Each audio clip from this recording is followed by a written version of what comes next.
देखिए, आज की प्रेस वार्ता का मुख्य मुद्दा है कैसे हरियाणा के युवाओं का हक और जो ये भाजपा सरकार की युवा विरोधी रोजगार नीतियों के खिलाफ 17 फरवरी को दोपहर 1 बजे पंचकुला एचपीएससी के दफ्तर का घेराव होगा। उस एचपीएससी दफ्तर के घेराव के अंदर हमारे जो चेयरमैन साहब हैं आलोक वर्मा जी, उनके लिए इंडिगो की फ्लाइट की टिकट बुक कराई है। उनकी टिकट उनको देकर आएंगे कि आपकी हरियाणा में कोई जरूरत नहीं है। आप हमारे युवाओं को, आप समझते हैं कि वो हमारे युवा लायक नहीं है, उनको ढंग से पढ़ाया नहीं जाता। तो अब जब लायक युवा ही नहीं है तो आप यहाँ पर रहेंगे क्या? ये सर्विस कमीशन नहीं है, तो मतलब रिजेक्शन कमीशन बना दिया इन लोगों ने। तो हमारे युवाओं का हक खा गई सरकार। हमारे युवा आप देखिए बाहर जा रहे हैं डंकी रूट में, वहां से बेड़ियों में आते हैं, और यहाँ के जो हमारे बाहर के युवा हैं वो यहाँ के नौकरी लग रहे हैं, कोई एचसीएस लग रहा है, कोई ग्रुप ए में, बी में।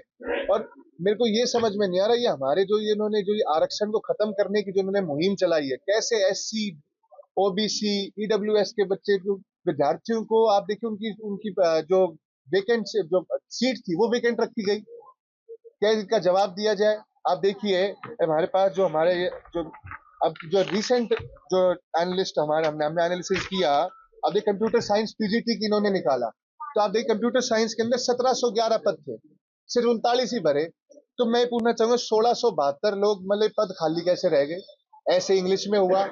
आप देखिए हमारे होनहार विद्यार्थी जिनके हाथ में कलम और पुस्तक होनी चाहिए थी, आज वो बेचारे एचपीएससी के बाहर पिछले 1 महीने से विरोध प्रदर्शन कर रहे हैं ऐसी कड़ाके की ठंड में। जब मैं सभी व्यूअर्स को कहना चाहूंगा, जब आपके बच्चों का भविष्य दांव पे लगा हो, वो बेचारे वहां पर लड़ाई लड़ रहे हैं। उस लड़ाई को और मुखर करने के लिए इस गूंगी बहरी सरकार को, इस फुल स्टॉप सरकार को उठाने के लिए हरियाणा प्रदेश युवा कांग्रेस 17 तारीख को आदरणीय दीपेंद्र हुड्डा जी के नेतृत्व में और हमारे राष्ट्रीय अध्यक्ष चौधरी उदय भानु चिप जी के नेतृत्व में हम एक बहुत बड़ा प्रदर्शन, हल्ला बोल प्रदर्शन करने जा रहे हैं। क्या वो क्राइटेरिया पूरा कर पा रहे हैं? क्राइटेरिया सरकार ने या एचपीएससी ने रखा है?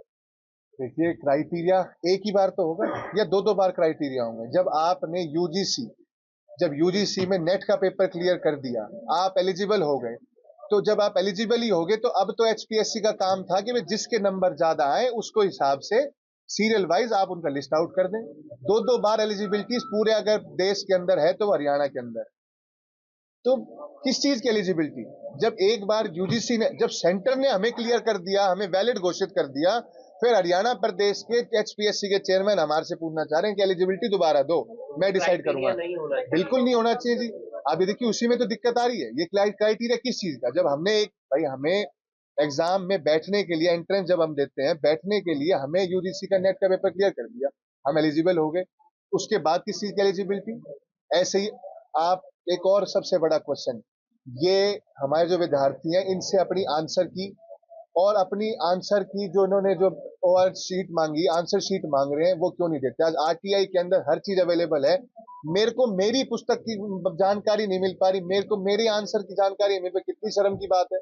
तो उनकी जायज मांगे हैं, तो उस जायज मांगों के लिए हम सड़कों पर उतरने जा रहे हैं। ऐसे ही आप देखिए बुढ़ापा पेंशन काट रहे हैं, ऐसे यहाँ अवैध कॉलोनी कट रही है, लोग कष्ट काट रहे हैं, कॉलोनी काट रहे हैं। तो आप देखिए सारे मुद्दे ये सिर्फ अब कमाई के उसमें लग गए हैं, इनको हरियाणा के युवाओं से कोई मतलब नहीं है। जैसे आप देखिए हरियाणा में, जैसे आप देखिए रिमोट कंट्रोल हरियाणा को चलाने का, मतलब मुख्यमंत्री का रिमोट कंट्रोल आज दिल्ली में है, वैसे ही हरियाणा में नौकरी लगाने का रिमोट कंट्रोल बिहार में है। और भारी उस लोगों को यहाँ पे वोट, या भारी लोगों को यहाँ पर आके नौकरी दी जा रही है। 17 फरवरी को 2026 दोपहर 1 बजे एचपीएससी कार्यालय के सामने पंचकुला।